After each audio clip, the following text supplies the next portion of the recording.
Hi, I'm Lindsay. And I'm Eden. We are nutrition and health education specialists with the University of Missouri Extension. It's our job to take research and education from campus and deliver it across the state, in every county. We deliver that research and education in Southwest Missouri. So we were asked to provide you all with some education on how to live a healthy lifestyle. And to get us started, we will go ahead and get started with how to set healthy goals and how to achieve our goals and some ways to go ahead and avoid pitfalls. So follow along with us as we go through this PowerPoint and look at some resources and tools to get you started on how to make some healthy goals. Thank you.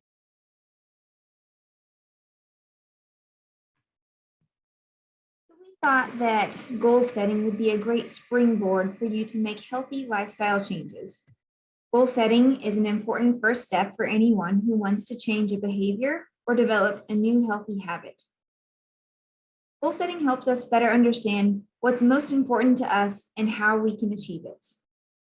You can use goal setting in all areas of your life, including your personal and professional lives. We hope in the end of this lesson, you will be able to set a SMART goal for your health, know ways to increase your odds of success in accomplishing your health goals, and know the reasons why habits are hard to change. Before we get started on creating goals, let's look at some research to see if we can tell what makes one person successful at reaching a goal while others struggle. In one research trial, 5 groups of people were studied. In the first group, members were asked to think about their goals and rate them on difficulty, importance, their ability to accomplish the goal, and their commitment and motivation to achieving the goal. The second group was asked to write their goals and rate them on difficulty, importance, their ability to accomplish the goal, and their commitment and motivation to achieving the goal. Group 3 asked to write and rate, as well as make action commitments and a plan about how they would achieve their goals. Group 4 was asked to write and rate their goals, as well as make action commitments and a plan about how they would achieve their goals, as well as send their goals and action commitments to a supportive friend. Lastly, Group 5, these members were asked to do what Group 4 did, as well as send weekly progress reports to that same supportive friend. So, who do you think was most successful?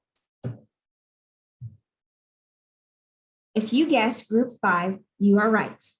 Having a friend hold them accountable for achieving their goals increase their chances of success the most. Of course, all of the other parts of goal setting are important. You have to think about your goal and how you will achieve it, but having an accountability to a friend helped increase chances of success for the participants in this research trial. Having a support partner doesn't guarantee success, but support partners definitely help. The way you set your goal can also help you be successful. We're going to show you how to set SMART goals. SMART goals allow you to measure your success because they define clear objectives within specific timeframes. Establishing a time frame for achieving a goal helps to hold you accountable and makes you work harder to achieve it in the time you set. A SMART goal is specific, measurable, attainable, relevant, and time-framed. There are some questions you can ask yourself to help you make sure you are making a SMART goal. For specific, is it an action that can be observed? Can I watch you do it? Measurable, how much will you do? This could be a time, a distance, or an amount, such as 30 minutes, 3 miles, or 10 laps. Attainable, how confident are you about your success? Relevant, is it something that's important to you? And is it time framed? When will you accomplish this goal? Here's an example of how you would make a SMART goal. I'm going to walk 1 mile on Monday, Wednesday, and Friday after work during the week. Is it specific? Yes, I'm going to walk. That's something you could watch me do. Is it measurable? Yes, a distance of 1 mile. Is this attainable? Is it something I'm sure I'll be able to do? Yes, a confidence level of 8. Attainable. Relevant. Is it important to me? Yes, I have been wanting to walk more. I enjoy it and I feel better when I do it regularly. And is this time framed? Yes, 1 week. The attainable and relevant questions aren't really part of the meat and bones of your goal, but rather questions you can ask yourself about whether the goal is realistic for you and important to you. To assess how realistic your goal is, you can ask yourself how likely it is that you will reach your goal on a scale of 1 to 10. If you aren't at a 7 or above, there's not a strong likelihood that you will reach your goal.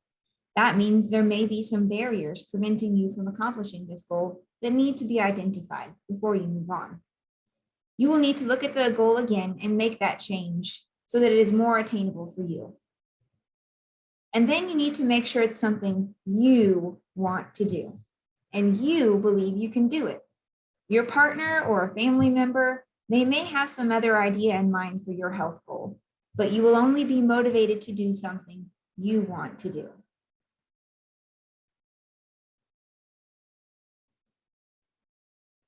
Okay, so we've covered how much we need those support partners and what it takes to make a SMART goal.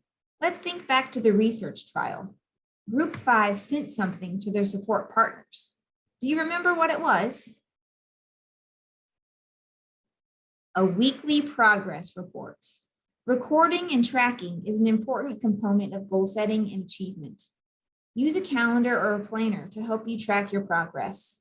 Tracking is a great reminder to work on your goal. It also helps you see your success. As we see ourselves progressing and succeeding, we're motivated to keep going.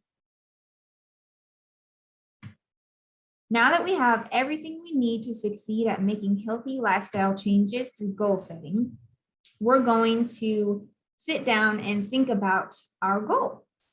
First, let's do some dreaming about our ideal goal for the long term. Think about what the big or overall health goal is that you would like to achieve. Maybe you want to lose 25 pounds, run a marathon, or get off diabetes medications.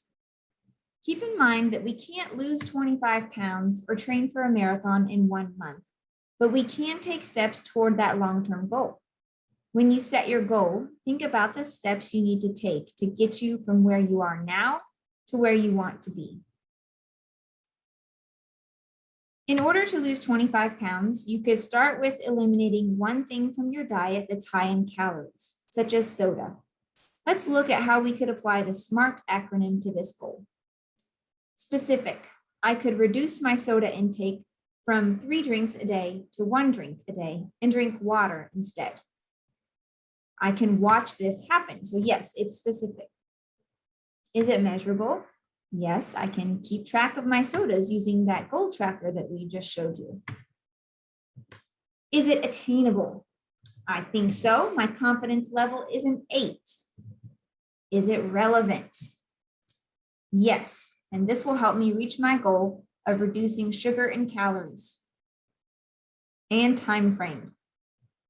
On the weekdays for this month, so I know exactly when to expect to achieve this goal.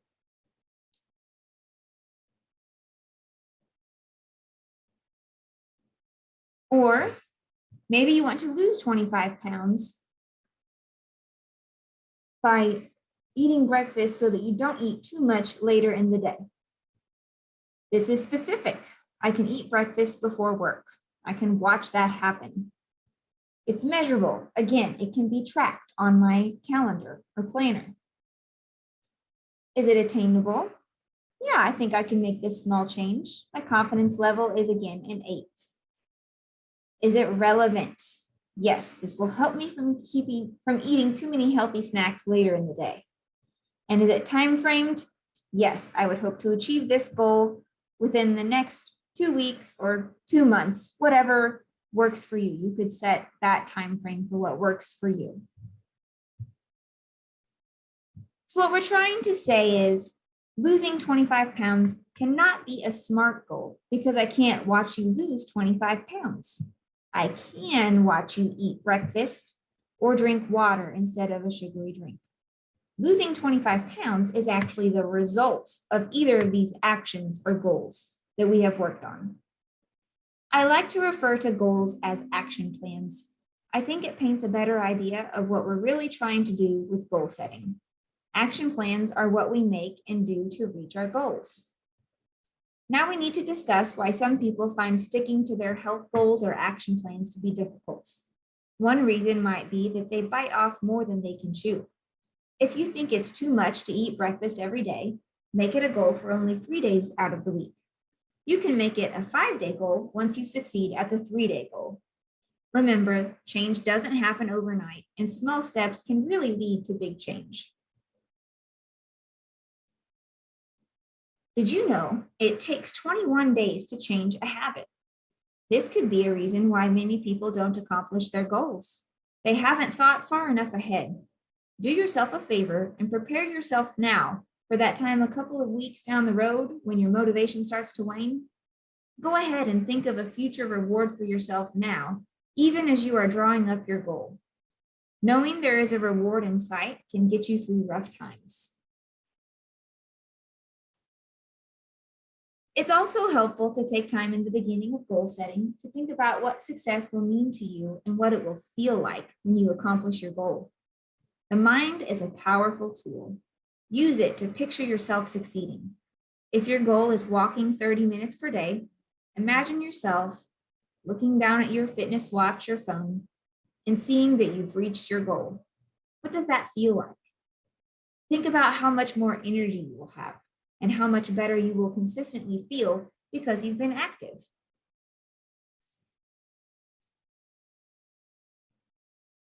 And lastly, know that writing down your goal and listing reasons why you want to meet your goal will help you reach it. Why do you want to lose 25 pounds or run a marathon or get off diabetes medications? Again, this will make your goal planning personal and motivating. Some people may not succeed at their goals because they haven't introspectively asked themselves why they want to achieve X goal. Maybe the goal really isn't that important to them. It's just something they think they should do. Your reasons are important and shouldn't be overlooked. Once you have your reasons written down, tell relatives and close friends about your goals so they can offer encouragement.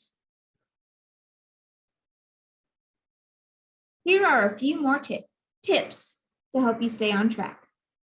Mentally prepare for the time it will take to reach your goal. Losing weight and becoming physically fit can take a long time. We've already mentioned this, but I think this statement summarizes the idea well. We've also mentioned rewarding yourself. Try to break your goal down into smaller pieces and celebrate those small victories. For example, your goal may be to be able to run 1 mile, but you haven't even walked a mile yet. Celebrate when you're able to walk 1 mile. I trained for a half marathon in 2019. We started training in January and the race was in mid-April. I told myself that if I stuck with the training and I completed the race, I would reward myself with a new pair of running shoes. Let's be honest, after running that many miles in one pair of shoes, it was time for some new shoes. But I was so excited when I accomplished my goal and I knew that I got to reward myself with a new pair of running shoes. Set realistic and attainable, sustainable goals that you are sure you can maintain. Many people lose weight by dramatically reducing their daily calories, but this is difficult to maintain. It's just too hard for most of us to maintain a diet very low in calories for a long period of time. It's also quite unhealthy. You may feel ambitious at the beginning of goal setting and want to tackle a lot of lifestyle habits, but we caution you to choose one healthy habit to focus on at a time. Add it to your schedule and work on it until you are sure it has become a habit. Do this before you move on to the next goal. For instance, if your end goal is to eat healthier, your first step might be to try to eat more than one kind of vegetable a day. Once that is a daily habit, move to the next habit you want to work on. Many of you may be thinking about some amount of weight loss as your goal. It is one of the most common health goals, but even so, it can seem overwhelming. Many people don't know where or how to start, and they aren't prepared for the process and time it will take to achieve and sustain weight loss. Try breaking your weight loss goal into smaller, more manageable goals. Here are some ideas to get you started. Plan for a small, gradual loss. 1/2 to 1 pound of weight loss per week is actually a healthy and realistic expectation. Keep in mind that you didn't gain weight 5 or 6 pounds at a time. Start drinking a lower fat milk.